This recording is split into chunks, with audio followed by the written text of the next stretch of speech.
itong si Verbena ay nananatili sa severe tropical storm category at ito'y huling namataan sa line 215 kilometers north-northeast ng Pag-asa Island. May taglay na lakas na hangin na 95 kilometers per hour at pagbugso na umaabot ng 115 kilometers per hour.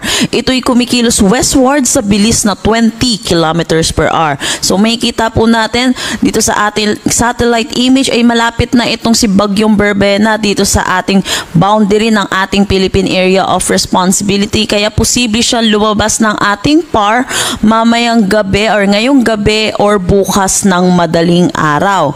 Sa makikita din natin, meron din tayong other weather system. Itong kumpul ng kaulapan dito sa may Northern Luzon ay ito yung shear line natin. Yung salubungan ng mainit at malamig na hangin. At inaasahan natin magdadala ito ng mga pag-ulan dito sa may Cordillera Administrative Region, Cagayan, Isabela, Quirino, Nueva Vizcaya, pati na rin dito sa may Aurora.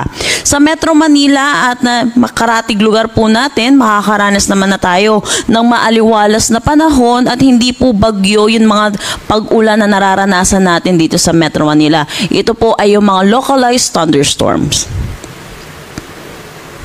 Para sa forecast track na itong si Bagyong Verbena, yun po, posible na siyang lumabas ng ating PAR ngayong gabi or bukas ng madaling araw.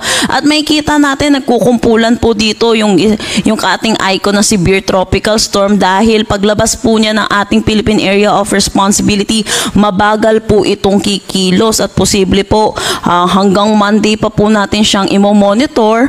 Samantala, kahit po nakalabas na siya ng ating PAR, posibleng meron pa rin tayong tropical cyclone wind signal dito sa may Kalayaan Islands hanggang sa paglayo din netong bagyong si Verbena.